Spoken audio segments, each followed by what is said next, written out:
New Thought Media Network.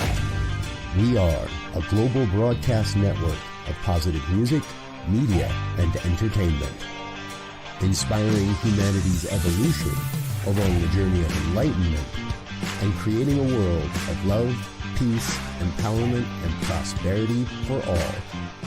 New Thought Media Network. Positively inspiring.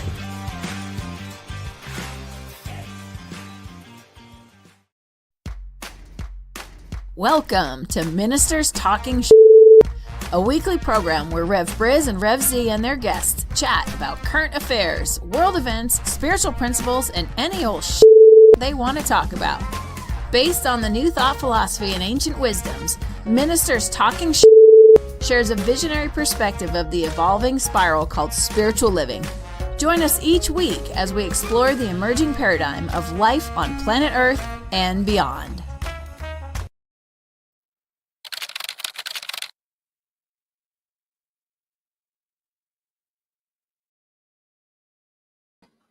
And good morning, dear ones. Dr. Robert with you over here. Rev Z right here. And this is Friday morning, December 20th. And that means it's time for Ministers Talking Shit. Opportunity for my brother and I to get here and talk about anything we want to talk about. So, and my blood pressure went up just a little already today.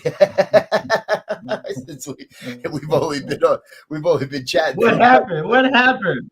Oh man, like I said, I haven't been feeling exactly 100% the last 2 days, and we sat down and we started talking about the government and what the hell's going on and the shutdown and everything else, and I just felt myself getting more and more upset. And the last question I asked you, Z, so that's where we're going to start. The last thought I had is humanity, are humans actually capable of collaborative governance of some sort? And so I asked the question, what's the longest running government on the planet? And the one that is still in function and running is the United States, which is 1788, right? And it's a constitutional government. We know what that is. The second one going to be the second one is the Kingdom of Norway, right? 1814. The third one is the Netherlands, which is 1815. I'll just give the top five. The fourth one is Belgium, which is 1831. And rounding out the top five is the Kingdom of Denmark, which is 1849. So in terms of democracies, right now, we're not, the monarch, I don't know when the monarch started over in the UK, in London. But I'm sure it was before 1788 for sure, because we came from there. Well, we've got the King James Bible, right? All these things that, yeah. All right. So America's the oldest running democracy. Might not be after this weekend, and it definitely might not be after Trump gets into office. We'll have to see on that part. But it does, for me, raise the question: Are we capable, right? Or is it really time for the American experiment on democracy to be something different? Don and his crowd definitely think it's time for us to not do it the way we've been doing it, to govern differently, he'd like a dictator. And I guess, I mean, we've talked about it before, and again, it comes up with this whole shutdown thing today looming. We just had this, 6 months ago, 9 months ago. We have this thing every 2 or 3 times a year, it seems now, 2 or 3 times every other year.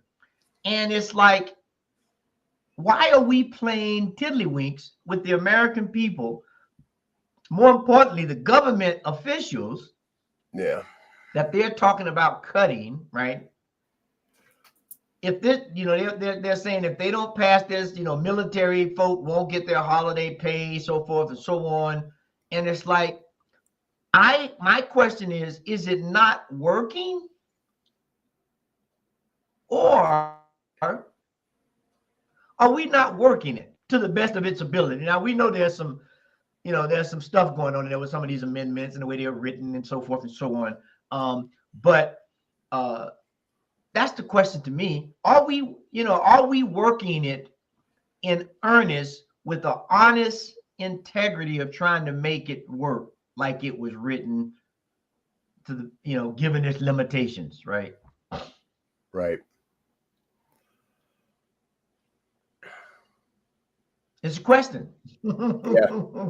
It's a big question, right? Because you're right. We have been, I don't remember the first time I heard the term government shutdown, but I'm pretty sure it was before the Obama administration. It might have been before the second Bush administration.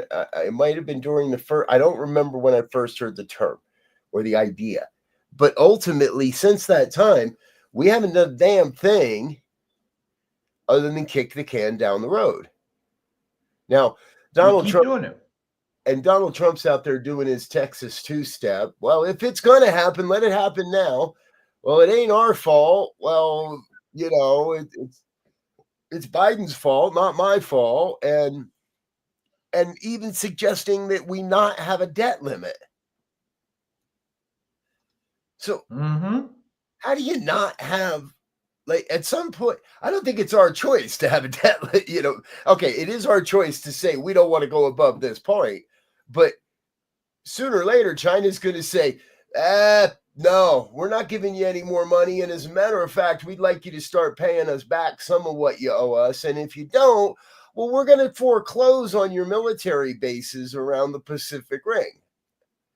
I don't know how it's going to work. But we can't just, we can't just keep kicking this can down the road. Well, here is the thing that's yet to be seen, if you will. When we look at, okay, there's still what's the day, the 20th? So there's still 31 days before President-elect Trump takes official charge of the reins, right? And I'm just thinking all of the stuff, the immigration stuff, and now the shutdown stuff, and we're gonna eliminate zealous. Overzealous is not the right word.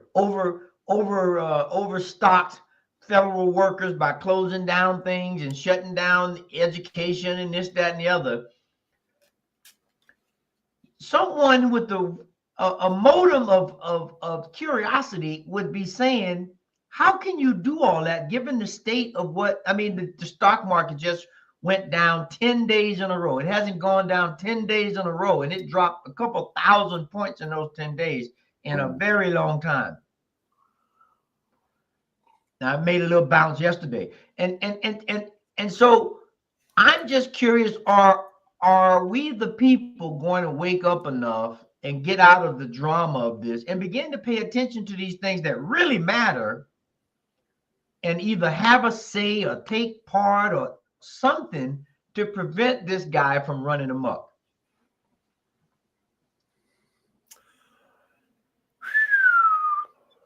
My first thought was, I don't think so. And I don't want to think that way. Right? I don't want to think that way. But I am concerned that as a whole, people are going to roll over. Now, I did see a good one the other day. and it said, "Get ready, people, for $2 a gallon gasoline, for lower gas prices, for lower," like, and it listed all these promises that he's made the people.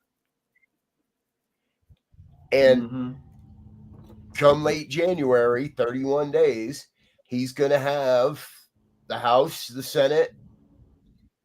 He's already got most of the judicial anyway.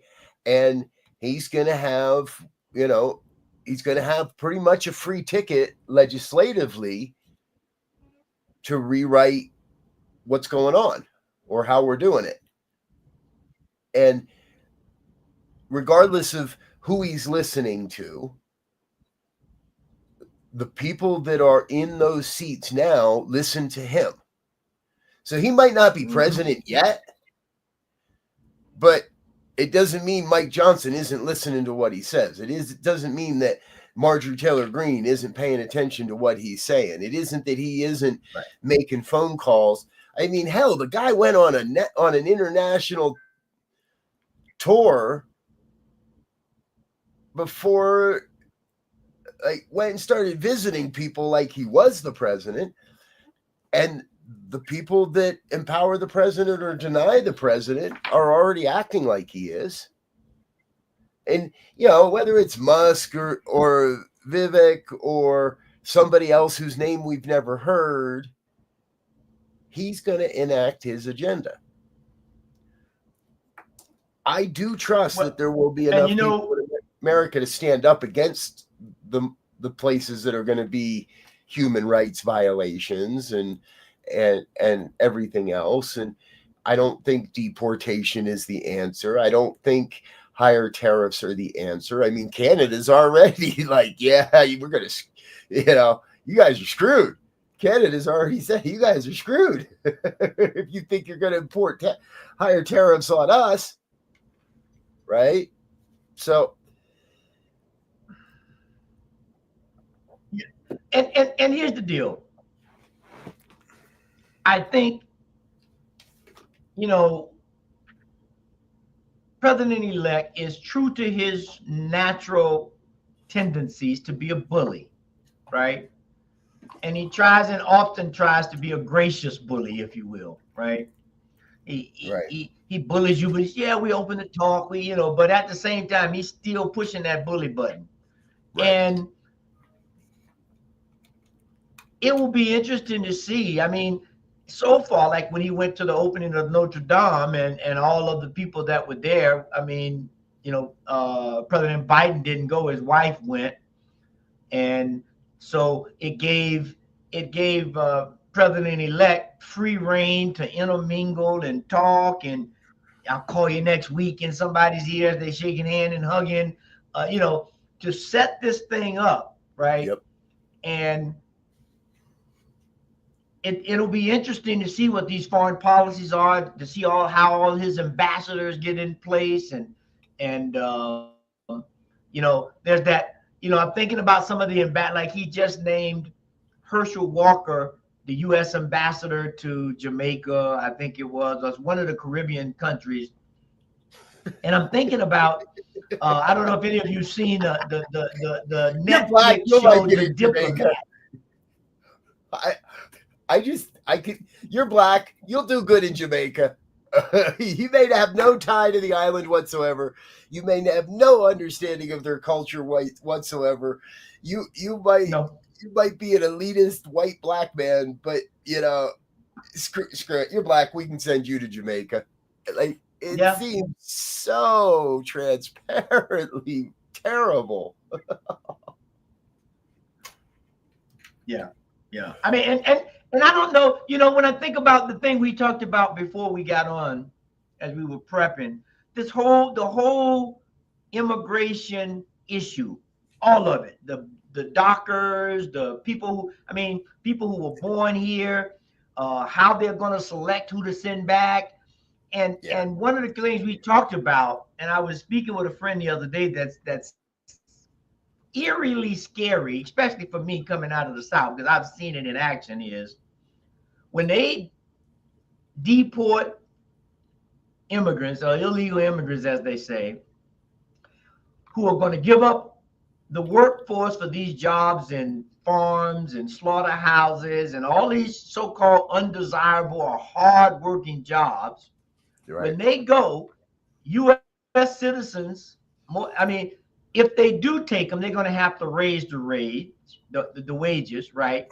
But my friend was reminding me the other day, who's a former judge, he's retired now. He made this statement that, well, they're just going to go back to the old system that is in the Constitution that says we can use prisoners to do this work, right? Because they got a lot of prisoners now that do work for basically nothing, making furniture, the old joke of pressing license plates. Yeah, that's real. They put these guys to work. So that will be an available space for them to work in. Now, whether they take that option or not, I don't know, but it's definitely available. So we potentially could have a complete mess on this whole thing. As if the school to prison pipeline isn't screwed up enough, right? As if our oppression of young black men for petty offenses, putting them into prison, isn't enough. As if so. Let's go back to the days of forced labor camps and forced labor for prisoners. I found that meme I was talking about. Gas under $2, lower grocery prices, a 50% decrease in car insurance, landlords will reduce rent, home prices will go down, a sub 3% interest rate, no tax on Social Security, no tax on tips, no tax on overtime, end of the Ukraine war in January, end of the conflict in Israel, and lower taxes for families making under $200,000. And just speaking of Social Security, because I don't know if anybody's up on this or paid attention. Coming up, there is the Social Security Fairness Act that's coming up for vote. I think next week, maybe, of this week. I'm not sure. But what it looks at individuals who work for a federal or state government that got a pension, because if you got a pension and you didn't fund, or even if you, in some case, your Social Security payment, you get a reduced rate because you're getting this pension. And so now they're looking at removing that restriction so that if I worked for the government and got a pension and my spouse worked in corporate America and passed away and I was supposed to get the survival rights for that money, it gets reduced, so I don't get it at all because I got a pension. And so if that thing passed, they're saying that that's going to put like a $200 billion hit on the Social Security Trust Fund. Now, they were already talking about the thing wasn't going to last for 10 years. If you put a $200 billion hit on it, it might last till tomorrow. So if anybody's eligible to get Social Security, let me just say, Social Security, go check your rates, go check where you are, get a calculator and figure out, is it time to get in now or wait? Because there's some factors there. It may or may not happen, but it's definitely worth looking at, given the whole profile of the administration of reducing debt in government, reducing waste in government, and so-called handout programs, yada, yada, yada. So it's going to be interesting. Today's my birthday, but I'm not quite that old yet. Happy birthday. Happy birthday. Thank you. However, I have long believed that Social Security won't be there when I get to 65. So we got another 7 years till I personally get to 65. I'm gonna put this in one of my journals. I'm gonna put a note in my calendar for 7 years from now to see where we are, because be interesting. It is, and it seems to me like it's been a somewhat insolvent program for quite a while. I mean, I shouldn't say it that way because that's not true.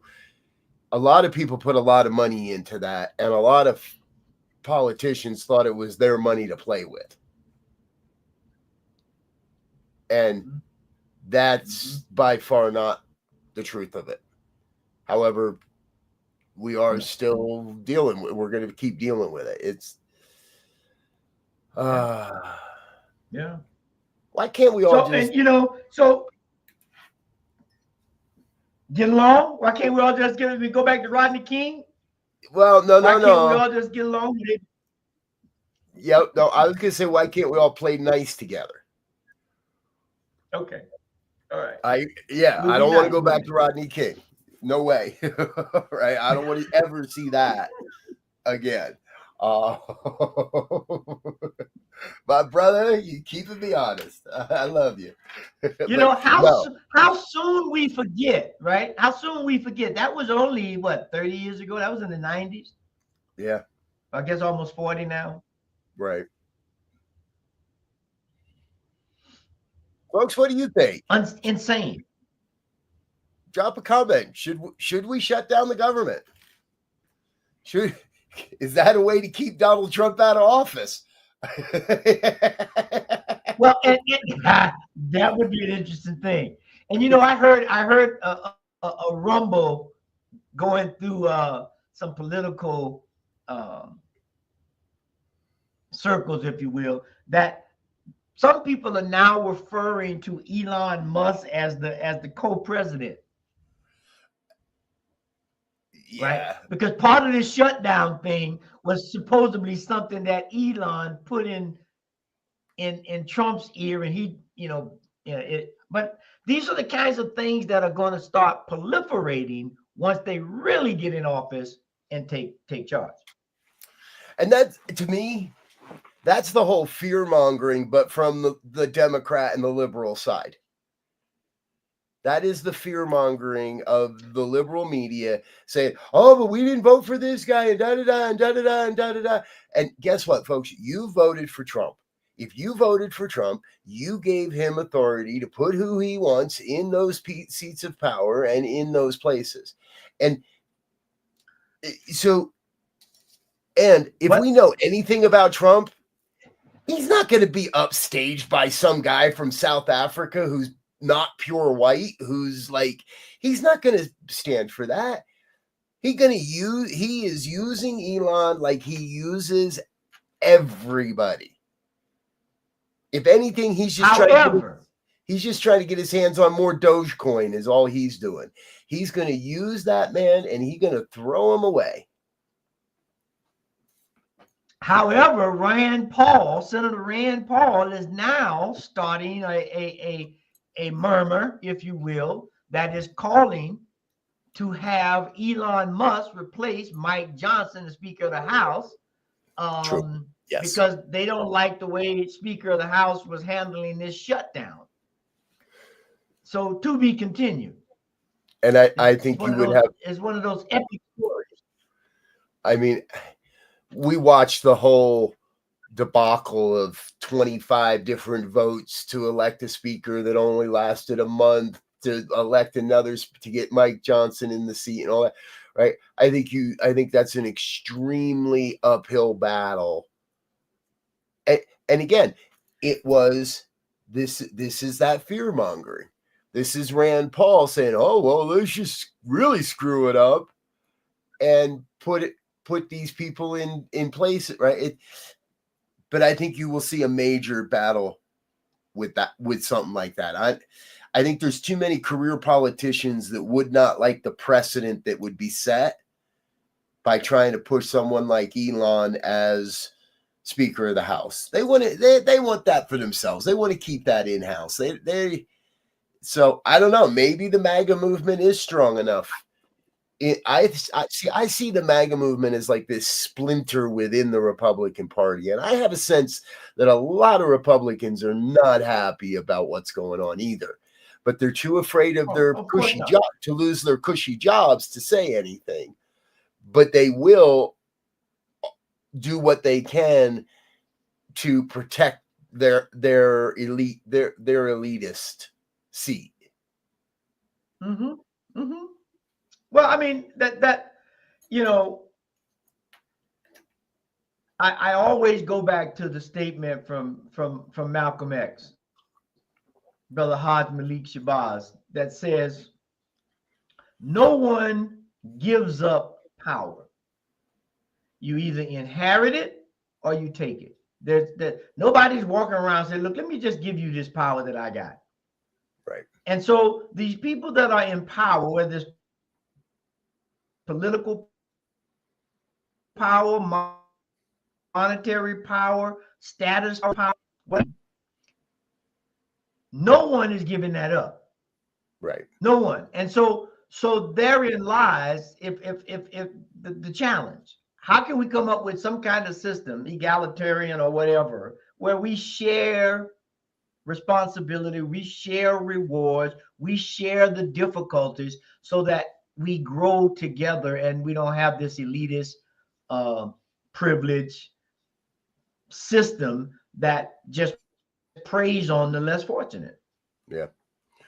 Our brother Abe out of New Mexico makes a good point. It goes both ways with these two. They're businessmen, meaning Don and Elon, and they won't do anything unless they profit.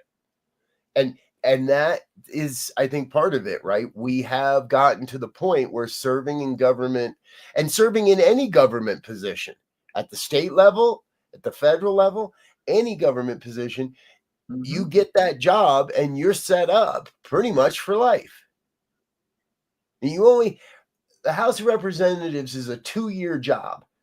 You only need to be reelected once to have a full lifetime pension on the U.S. people.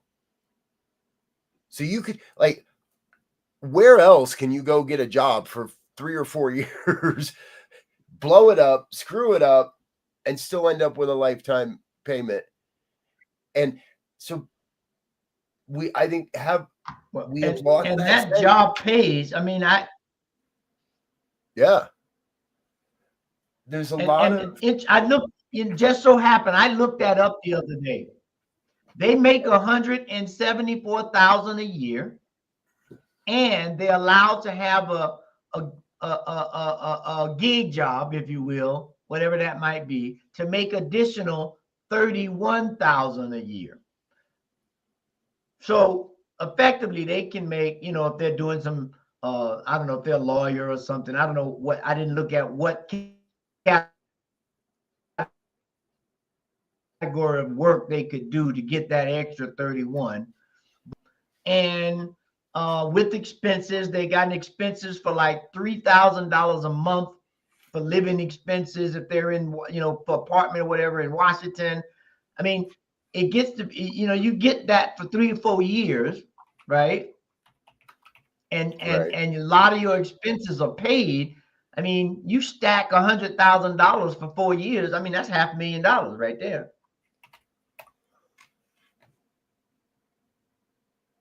And roughly, according to an AI model, only about 14% of the country makes $200,000 a year or more. So point is, you don't need 200,000. You don't need a side gig. I never knew that. And to me, that is appalling. If you were working for the government, if you were an American, number one, you shouldn't need a side gig to survive. And obviously you don't, because if you can't survive on $175,000 a year, your priorities are screwed up, because only 14% of America makes more than that, or makes that amount or more. And should not 100% of your time be committed to the work of serving your people, the people that you're there to represent. Who's got time for a side job? You should, come on. Sorry, can't come to the vote about shutting down the government. Got to go to my side gig. I'll get fired from my other job if I don't show up. Who'd up wrote that law? Well, here we go. And I'm not one to mess with somebody's job, right? Next thing you know, Matt Gaetz is going to be hawking online casinos or something, right? I mean, we really have to begin to evaluate what's important. number one, I believe. And that's everybody, from government all the way down to myself, right?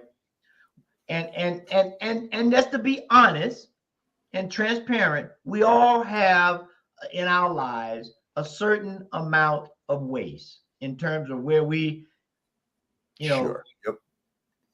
There's a way we can pull back on certain things and make some changes in our lives that we may be complaining about.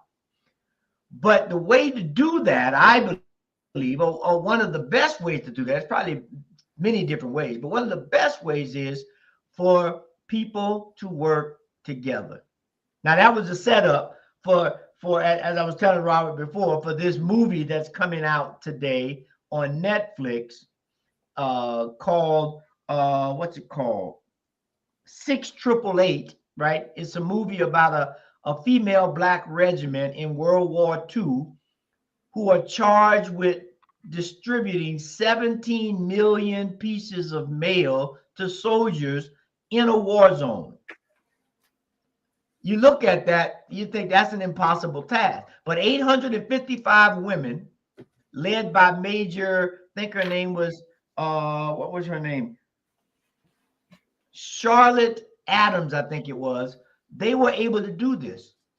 So I can't wait to see the movie because it shows what happens when people work together with a common cause and a reason to, I won't say to prove somebody wrong, but a reason to make a case that says, hey, given the right tools and situation, anybody can do anything, all things being equal.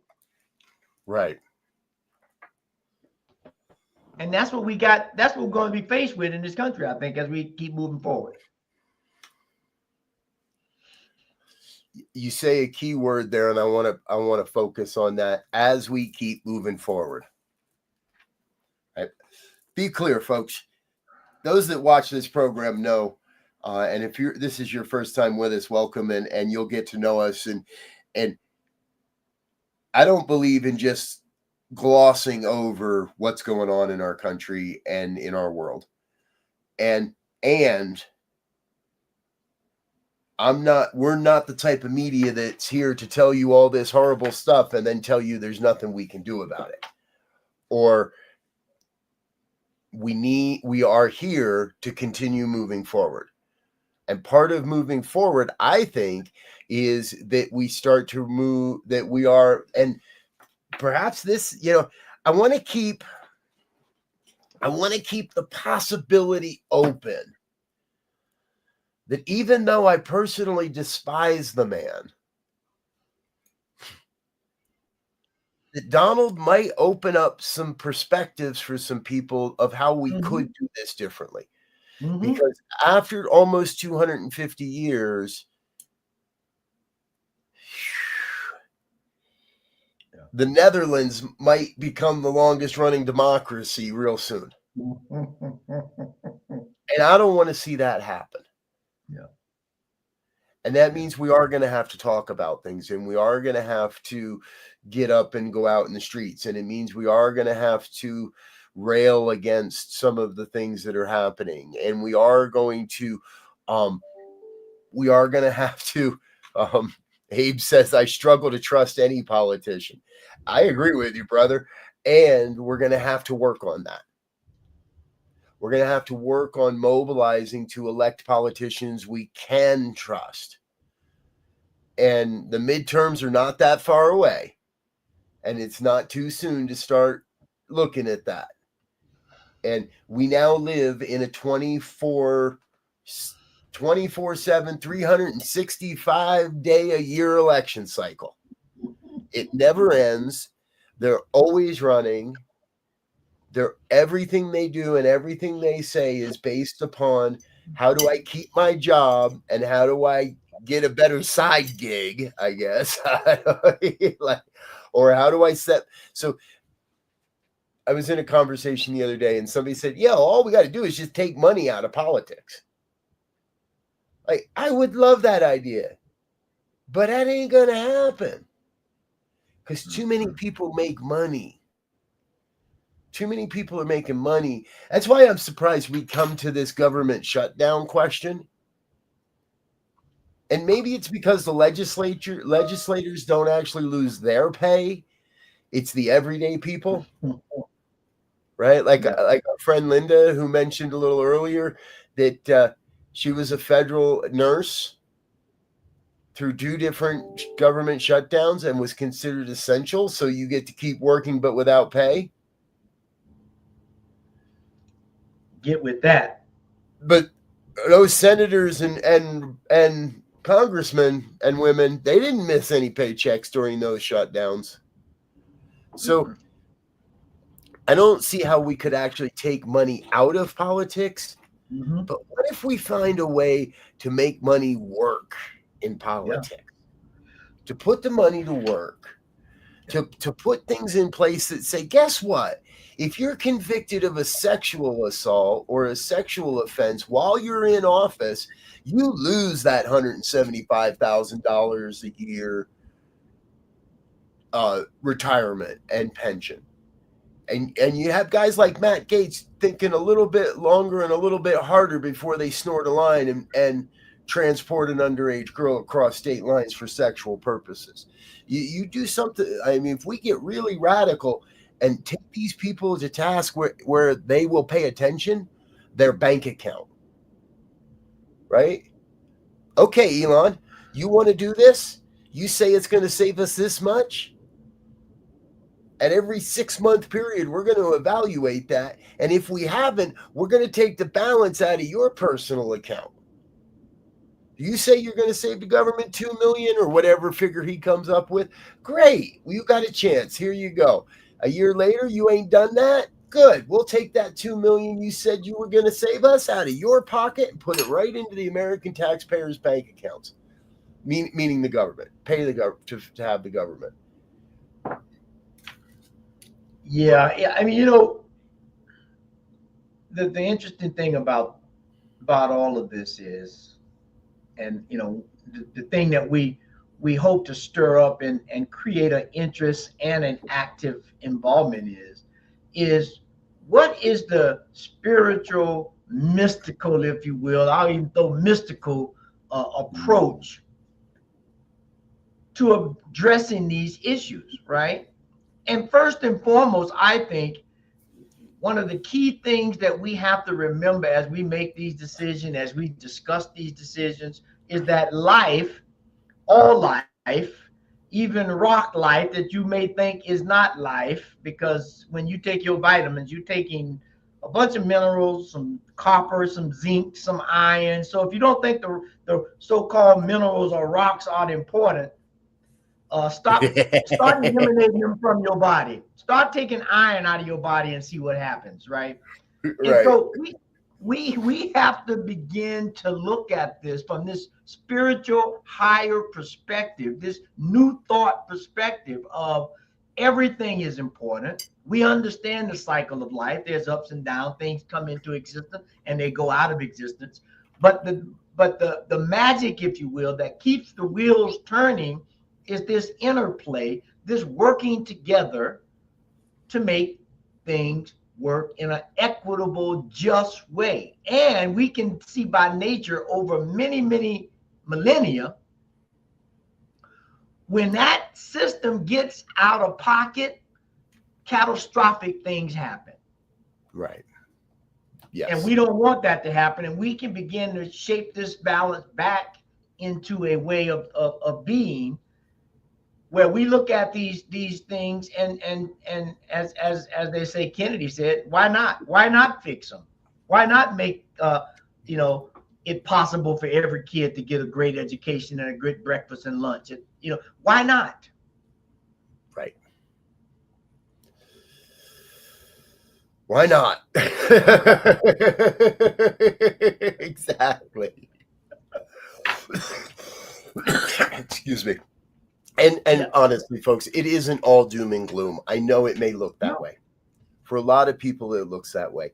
And what we know, America didn't make it almost 250 years as a government without some trials and tribulations along the way. And we don't know all the stories. And I'm sure there are past presidents who just instilled an industry titan to try to solve the problems. And I think in a major way, part of what we have to come to realize is we have to stop framing everything as a problem. Now, yeah, we do that here on this program at times. I think to do anything other would be spiritual bypass. Mm-hmm. And the whole government isn't broken like Trump and his buddies would like you to believe. The whole system doesn't need to be scrapped like Trump and his buddies would like you to believe. We do need some common sense leadership that isn't all about how do I get me and mine. Yep. Remember when Trump, one of the first things Trump did after the Muslim ban, when he came into office, was he started selling a Donald J. Trump commemorative coin. And it had the White House on it or something like that. And everybody made a big, huge stink because he was making money off the office. I agree. I don't want a con artist that thinks the office is a way to finance his personal proclivities and grow his personal bank account. But I'm pretty sure Trump's not the first one to look at it that way. No. I'm sure there's been plenty of presidents, whether we knew about it or not, that looked at the office as a way towards personal enrichment. I'm going to stand against that at every turn. I'm going to give the man a chance to legislate. We have to. But the minute it becomes about something other than for the people, that's the moment I would like to see New Thought as a movement stand up and say, we got to do something different than that. Right. And you know, not buy Bibles and gold-colored shoes and all this other shit that he sells, but actually commit to being part of the solution. You know, and the interesting thing, you know, Abe rather puts a point in about, you know, his skepticism of all politicians, right? Yep. And so, you know, the question becomes, how discerning are we going to be? How discerning are we going to be when we make decisions, when we look at the facts, when we bump them up against what someone else says, or what the evidence, if you will, or what the information and facts say, versus what the spin pundits say to spin it in a specific way? Because life is a series of ups and downs, period. You pick an arena, there are ups and downs. And the biggest one that we get to witness every day is this little thing called the sunrise. The sun does not, even in Alaska, where it stays up a whole long time, eventually that son of a gun goes down, right? that is the cycle of life. So we understand that there are fluctuations, and we understand that things, you know, get wonky sometimes. Right. But the preservation of the whole system to continue doing what it's doing and getting the benefits across a wide range is mandatory. It's not optional. It is mandatory that sun rise, right? It is mandatory that sun sets. And it's the same in any area of life. So if we're looking at politics or economics or personal health, like you were saying, if I lose my finger for some reason, I'm trying to build something and I cut my finger off, hell, I ain't gonna cut my whole hand off just because I cut my finger off. I'm gonna bandage my finger. I'm gonna try to get it in some ice and maybe get to the doctor. They might be able to sew the thing back on and connect the nerves, which they can do now, and I can still have some function. And when we take these radical steps, I believe, to say we're gonna wipe out this whole thing and wipe out this whole thing, that's like cutting off my hand because I messed up my finger. Nobody in their right mind is going to do that. Eliminating the Department of Education. Yes. Exactly. All right. We can go down that rabbit hole another time. Everybody's got their fingers. I suggest you keep them on your hands this week, folks. And thank you for being with us. Before we completely run out of time, I do want to draw your attention to a little something. I've put a link in the chat box, and we're going to put it up here as a banner as well. I think I did it. Oh, no, let's do it this way. We're going to put it up here as a banner. Because Rev Z and I had a great opportunity and a great pleasure this past week to sit down and discuss her latest book with Marianne Williamson, and we had a chance to sit down and discuss her latest book, The Mystic Jesus. We did not stray into politics really or directly, although if you listen closely, you will definitely hear some similarities in what Z and I are sharing and what she shares as part of how we move this all forward. And we want to give a big, huge shout out to Marianne for putting herself out there, for being a champion for new thought concepts and ideas in a political arena. I can't imagine how personally tough it would be to stand in the face of that sort of fire and in that sort of aggression as she has, and to come out still smiling and still helping to move the country forward. We're all involved. We're all required. Everybody is called to the work of this age, because it's important. It's important. Yeah. So, hey, now's the time and this is the hour to get involved however you see fit. But the mandatory thing I would suggest, I know that's a strong word, is that you have to get involved. Yes. However you choose to do it, you can do it however you choose, your skill set, comfortability, whatever, but you have to get involved in the conversation, the work, and the general upliftment of this thing called life. Yep, exactly.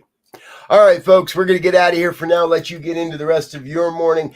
Please do check out all of our normal programming here on the New Thought Media Network. We've got a busy Friday like we do every Friday. We're going to get out of here for now. So until next time, we want to wish you peace and absolute richest blessings. Bye now.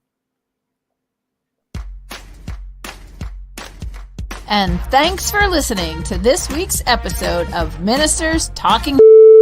We'll be back again next week with more commentary on current affairs, world events, and any other our ministers want to talk about. And if you found value here, please share our with your friends. Until next time, peace and blessings.